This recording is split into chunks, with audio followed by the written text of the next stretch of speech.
প্রাচীন মিশর। অত্যাচারী ফেরাউন নিজেকে খোদা বলে দাবি করে। বনি ইসরায়েলের উপর চরম নির্যাতন।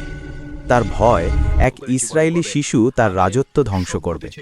আদেশ, সব নবজাতক ছেলেকে হত্যা করো। কিন্তু আল্লাহর ইচ্ছায় মূসা জন্মালেন। মা তাকে ঝুড়িতে ভাসিয়ে দিলেন নীল নদে। ঝুড়ি ভেসে গেল ফেরাউনের প্রাসাদে।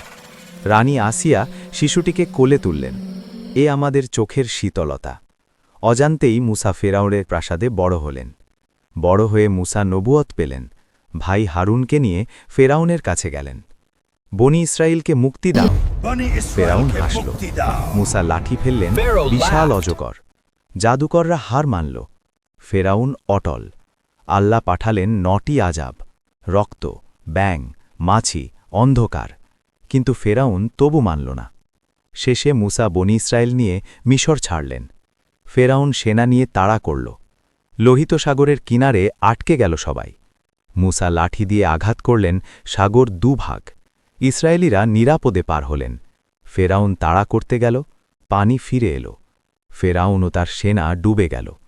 মৃত্যুর মুহূর্তে চিৎকার, আমি ঈমান আনলাম, যাতে ইসরায়েল ঈমান এনেছে।